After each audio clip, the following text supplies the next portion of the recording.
All right, so here we are looking at a cooling system. So first we want to talk a little bit about heat transfer and what is the purpose of a cooling system. Now it's pretty obvious, it's in its name, its job is to cool the engine. So we've learned that 1/3 of the heat is dissipated from the engine, taken away from the engine through the exhaust, so it just naturally leaves the exhaust. Put your hand behind exhaust, it's hot, that's some of the heat that's leaving, right?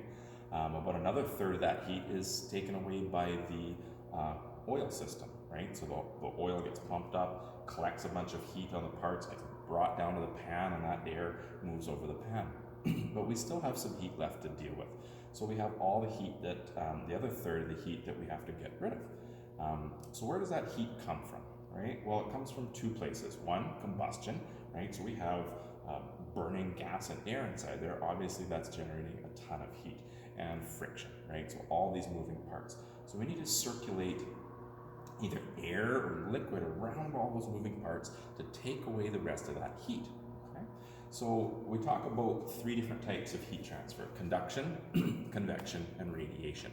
So conduction is when heat is passed from through a solid. Convection is when heat is passed through convection currents, so that could be moving liquid currents or moving air currents. And radiation is when heat is passed to a gas. So I am radiating heat right now out into the air, but then there's air currents constantly moving, so then convection is picking those up. Okay? If I put my hand on this piece of metal, right, I'm passing heat into this metal, and that's transferring through this metal to like the other side, and down here I'm warming this metal up, so that's conduction. So all of those types of heat transfer we're going to talk about as we talk about how this system works. So basically what we're doing is we're taking a liquid coolant and we're circulating it through the engine. Okay? And that liquid coolant is absorbing some heat, and we're going to take that hot liquid coolant and we're going to bring it out here to this radiator, and we're going to cool it off. Then we're going to bring the cold stuff back in. Okay? So it's a system that circulates. All right. So if we look down in here, we can see the water pump. Right. So this is a belt-driven water pump. All right. And so the belt turns this water pump, and that water pump circulates inside, and it takes and pumps coolant through the block. So the whole block, all these galleries in the block, there's all these holes where coolant circulates in around the cylinder walls and the whole engine, and it comes to the end here, gathers in this hose, and comes through here into the end of the radiator. The end of the radiator is a big tank, right, that collects all of the coolant, and then we take and move it through the radiator, and this would be going down the road and air hitting this, lots of air coming into here, cooling off that air and dissipating it into the air. Okay? And then we return cold coolant back to here. So we just circulate, circulate, circulate. So we have conduction happening in the engine, heat passing through the metals. We have the circulating coolant. We have convection picking up all that coolant, all that heat, and then we're bringing that hot coolant through here. That's still convection, and then we're radiating it out into here, and then the air moving across here is convection, air currents taking that heat away. Okay? So the second thing we want to talk about is, when do we circulate? Now, we could just take and have that circulating all the time, all right? And in the summer, in a hot climate, we could do that and that'd be no problem. But of course, here in lovely Canada, we have -40 weather, and we need to be able to let this engine warm up, because engines don't run well when they're freezing cold. So we need to warm it up. And if we're circulating coolant constantly out here and cooling it off, it won't warm up. It'll take a really long time to warm up. So we have a component in here called the thermostat, and the thermostat's deep down inside here, and it looks like this. Okay. So this is actually a mechanical valve that has a wax bulb on one side, and that wax sits in against the coolant, and when it's cold, it's closed.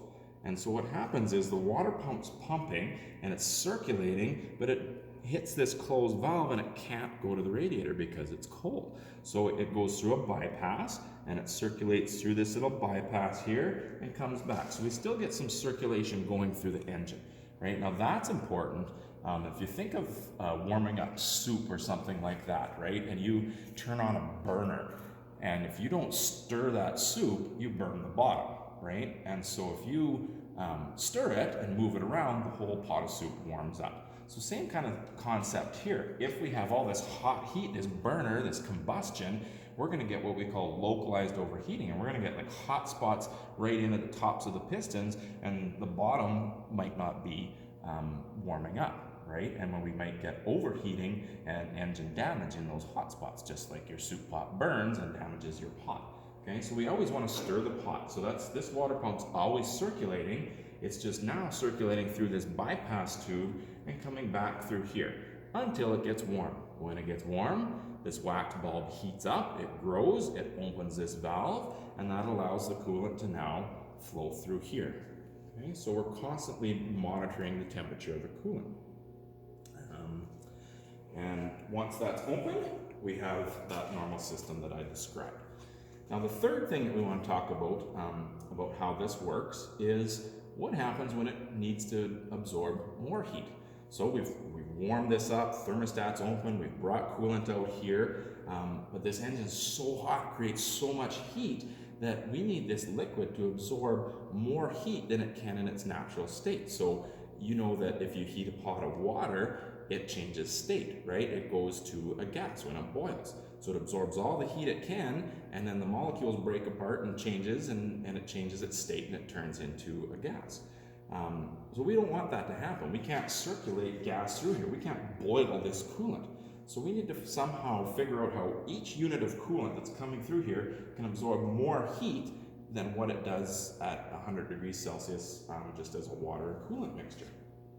So what can we do to that? And the answer is pressure. So when we put pressure on a liquid, it kind of pushes on the molecular structure and doesn't let it break apart to change state. So if we allow a pressure to be on a liquid, it has to absorb more heat before it can expand and change state into a gas. So that's what a cooling system does. It's a pressurized, allows pressure to build up so that we can put pressure on the liquid so that it can increase its boiling point. And I think every 1 psi is 3 degrees Celsius increase in boiling point. Okay, so that brings us to the question of how that's done. So it's not actually a pressurized system. Okay, a hydraulic system like your braking system or a hydraulic pump in a tractor, that pump is what we call a positive displacement pump, and that constantly makes hydraulic pressure. The water pump is what we call a variable displacement pressure. It creates flow, but it doesn't create pressure unless there's, even if there is a restriction, it just sits and spins and won't circulate. Okay, so it's variable displacement. That's how come that thermostat can close and we just circulate a little bit through the bypass, and then when it's open, it starts circulating more. So the pump doesn't create the pressure for us. If we totally block this system off, it would just sit there and spin and not do anything. So where does the pressure come from? The pressure comes from the heat. So that's why I said earlier we allow pressure to build up, because it's not always there. If I start this engine up and it's cold, there's no pressure in the system, okay? But as it warms up, that liquid expands. And that expansion of the liquid, if we trap it and hold it in, will pressurize itself. It's just like a pressure cooker, okay? So everybody now has, what are they called? Help me out, camera woman. Instapots. So everybody has an Instapot now, right? So you apply the heat, and that Instapot has to build up pressure before it can get this hot temperature to start cooking. So same concept here. We're going to heat up this coolant, build up pressure, and we're going to trap that pressure in. And we do that with the radiator cap. Okay? Now this radiator cap actually isn't on the radiator. This is a pressurized overflow tank. So the overflow tank is part of the pressurized system. Okay? And it looks like the threads are not cooperating here. I guess we won't take that off. So the radiator cap would look similar to this. This is a style that would go on a radiator. This style with the plastic threads is for the pressurized overflow tank. But they both work the same, okay? So they have a seal in here and a spring. So we allow that pressure to build up. And as it builds up, it pushes on the spring, pushes on the spring. The whole system builds up pressure. Boiling point increases, increases, increases. Okay? But we don't want to let it build up and build up and build up and build up in case it becomes too much. So this rad cap is a pressure relief valve. It allows pressure to build up to a certain point, and then it opens up. So if the pressure gets too high, pushes on that spring and lets a little bit of coolant out, relieves a bit of the pressure, and keeps it at a constant pressure. So this one here is 18 psi, so 18 pounds. This one is 15 psi, so they say it on the cap. And so that allows this to build up 15 pounds of pressure, and that means a 45 degrees Celsius increase in temperature. So now this water coolant mixture, assuming it has a similar boiling point as water, would now boil at 145. So that means it can take 45 degrees more of heat away from the engine and out here to the radiator. Okay? So that's the basics of how it works. And we'll talk in the next little lesson here about what to check and get a little bit more into the components. That's it. Farewell.